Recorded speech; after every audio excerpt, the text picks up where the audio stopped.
ជំរាបសួរបងប្អូនសូមស្វាគមន៍មកកាន់ Channel Sleuk Teuy តើបងប្អូនសុខសប្បាយជាទាំងអស់គ្នាដែរឬទេ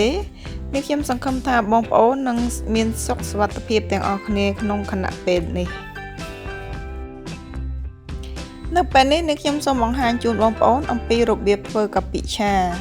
ចាកាពិឆានេះគឺយើងអាចយកទៅញ៉ាំជាមួយនឹងម្ជូរផ្សេងៗមិនតែចំពោះតែស្វាយនោះទេនៅក្នុងវីដេអូមួយនេះខ្ញុំនឹងបង្ហាញជូនបងប្អូនអំពីគន្លឹះធ្វើយ៉ាងណារក្សាទុកកាពិឆារបស់យើងឲ្យបានយូរផងដែរចំពោះបងប្អូនថ្មីៗដែលមិនធ្លាប់បានចុច Subscribe ដល់ Channel របស់ខ្ញុំសូមកុំភ្លេចចុច Like Share Subscribe និងចុចសញ្ញារូបកណ្ដឹងដើម្បីទទួលបាននូវវីដេអូថ្មីៗពី Channel របស់ខ្ញុំសូមបងប្អូនមើលគ្រឿងផ្សំជាមួយនឹងខ្ញុំទាំងអស់គ្នាមានដូចជាកាពិចំនួន100ក្រាមស្ករត្នោត200ក្រាមម្សៅស៊ុប1ស្លាបព្រាបាយ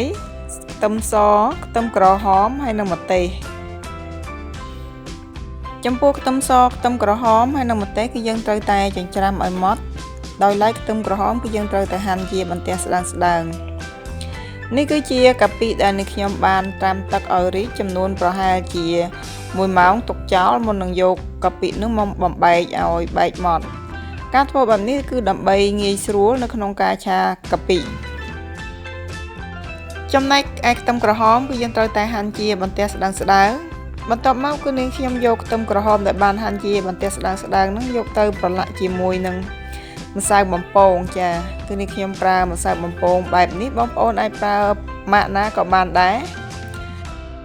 ខ្ទឹមក្រហមដែលបានប្រឡាក់ជាមួយនឹងម្សៅនៅពេលនេះខ្ញុំនឹងយកខ្ទឹមហ្នឹងទៅបំពងជាមួយនឹងប្រេងរហូតដល់តែខ្ទឹមឡើងក្រហមល្អហើយនឹងស្រួយនេះខ្ញុំចង់បញ្ជាក់អំពីគន្លឹះនៃការបំពងខ្ទឹមក្រហមបន្តិចជូនបងប្អូនថាខ្ទឹមពេលដែលយើងប្រឡាក់ជាមួយនឹងម្សៅហើយគឺយើងត្រូវតែយកទៅបំពងភ្លាមចាការដែលយើងប្រឡាក់ខ្ទឹមជាមួយនឹងម្សៅនោះនឹងធ្វើឲ្យខ្ទឹមក្រហមរបស់យើងបំពងទៅស្រួយបានល្អបើមិនជាបងប្អូនអត់បំពងខ្ទឹមក្រហមជាមួយនឹងម្សៅនោះទេនោះខ្ទឹមក្រហមរបស់យើងមិនស្រួយល្អនោះទេនៅពេលដែលបំពងខ្ទឹមក្រហមឡើងពណ៌ក្រហមបានល្អរួចហើយយើងដួសទុកមួយអន្លើសិនបន្ទាប់មកគឺខ្ញុំប្រើប្រេងនឹងដដែលដើម្បីដាក់បំពងខ្ទឹមសម្ដងចាខ្ទឹមសនេះគឺយើងចិញ្ច្រាំឲ្យម៉ត់រួចហើយយកមកបំពងជាមួយនឹងប្រេងរហូតដល់តែក្រហមល្អយើងដួសទុកមួយអន្លើដែររូបមន្តនៃការធ្វើកាពិឆាដែលខ្ញុំយកមកបង្ហាញជូនបងប្អូននៅពេលនេះគឺជារូបមន្តដែលធ្វើឲ្យកាពិឆារបស់យើងនឹងមានក្លិនឈ្ងុយឆ្ងាញ់យ៉ាងពិសេសចាខ្ទឹមសបានបំពងក្រហមរួចហើយយើងដួសទុកមួយអន្លើដោយសារប្រេងនេះច្រើនខ្ញុំបានចាក់ប្រេងនឹងចេញដោយប្រើខ្ទះដដែលមិនលាងខ្ទះទេពីព្រោះជាខ្ទះដែលយើងបានបំពងខ្ទឹមអំបាញ់មិញហ្នឹងបន្ទាប់មកគឺខ្ញុំដាក់ស្ករត្នោតចូលដាក់ស្ករត្នោតនេះគឺយើងត្រូវតែកូររហូតដល់តែស្ករហ្នឹងឡើងពណ៌ជើងអង្រងទៅចាក់កាពិចូលគន្លឹះសំខាន់មួយទៀតនៅក្នុងការធ្វើកាពិឆានេះគឺការប្រើប្រាស់ភ្លើងសូមបងប្អូនប្រើភ្លើងដែលតូចបំផុតដើម្បីឆាកាពិបើមិនជាបងប្អូនប្រើភ្លើងរាងតែខ្លាំងបន្តិចនោះកាពិឆារបស់យើងនឹងមានរសជាតិល្វីងនេះគឺជាចំណុចសំខាន់ដែលបងប្អូនត្រូវចងចាំផងដែរបន្ទាប់ពីដាក់កាពិចូលរួចហើយគឺយើងចាប់ផ្ដើមដាក់គ្រឿងផ្សំផ្សេងៗទៀតមានដូចជាម្សៅស៊ុបម្ទេសខ្ទឹមសខ្ទឹមក្រហមការធ្វើកាពិឆារបស់ខ្ញុំនៅពេលនេះគឺខ្ញុំប្រើម្ទេសពីរប្រភេទទី1គឺម្ទេសស្រស់ដែលបានហាន់កង់ហើយនិងទី2គឺម្ទេសដែលបានបុកម៉ត់ឬក៏ម្ទេសហុយបងប្អូនអាចជ្រើសរើសយកម្ទេសប្រភេទណាមកប្រើប្រាស់ក៏បានដែរអាស្រ័យទៅតាមចំណង់ចំណូលចិត្តរីឯបរិមាណម្ទេសក៏បងប្អូនអាចដាក់ទៅតាមតម្រូវការរបស់បងប្អូនផងដែរកាពិឆានេះបើសិនជាបងប្អូនចង់រក្សាទុកកាពិញ៉ាំឲ្យបានយូរបងប្អូនអាចបន្តឆាកាពិនឹងរយៈពេលរៀងយូរបន្តិចរហូតដល់តែទឹកកាពិនឹងឡើងរាងខាប់ចាបើសិនជាបងប្អូនមិនឆាឲ្យរាងដាច់ទឹកទេនោះកាពិរបស់យើងមិនអាចរក្សាទុកបានយូរនោះទេកាពិឆារបស់ខ្ញុំនៅពេលនេះក៏ខ្ញុំឆារហូតដល់តែឡើងរាងខាប់ដែរ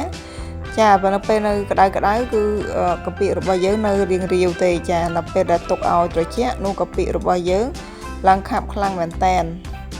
ហើយរក្សាទុកបានយូរចាគន្លឹះសំខាន់នៃការរក្សាកាពិទុកបានយូរមួយទៀតនៅពេលដែលយើងបិទភ្លើងក្រោយពីឆាកាពិហើយយើងដួសកាពិទាំងក្តៅនោះដាក់ចូលនៅក្នុងកែវរួចគ្របគម្របកែវឲ្យជិតហើយដាក់កាប់កែវចុះក្រោមការធ្វើបែបនេះគឺដើម្បីរក្សាទុកកាពិរបស់យើងឲ្យបានរៀងយូរការធ្វើបែបនេះនោះកាពិរបស់យើងនឹងរក្សាទុកបានយូរខែចា1ខែឬក៏2ខែដោយរក្សាទុកនៅក្រៅទូទឹកកកក៏មិនខូចនោះដែរចានេះខ្ញុំសូមធានាថារូបមន្តនៃការឆាកាពិដែលនេះខ្ញុំយកមកបង្ហាញជូនបងប្អូននៅពេលនេះគឺជារូបមន្តពិសេសទី1គឺកាពិរបស់យើងមានរសជាតិឈ្ងុយឆ្ងាញ់ដោយយើងប្រើខ្ទឹមបំពងទាំងខ្ទឹមក្រហមហើយនិងខ្ទឹមសទី2គឺការរក្សាទុកកាពិដោយយើងឆាកាពិឲ្យរាងដាច់ទឹកនោះកាពិរបស់យើងឆាទុកបានយូរទី3គឺការរៀបចំដួសកាពិដាក់ចូលនៅក្នុងកែវទាំងក្តៅរួចហើយផ្កាប់កែវចុះក៏ជាវិធីនៃការរក្សាទុកកាពិរបស់យើងឲ្យមានរយៈកាលយូរដែរចំពោះកែវដែលយកមកប្រើដើម្បីទុកដាក់កាពិនេះគឺយើងត្រូវតែប្រើជាប្រភេទកែវថ្មមិនមែនប្រើជាកែវជ័រនោះទេចាសូមបងប្អូនចងចាំត្រង់កន្លែងនេះឲ្យច្បាស់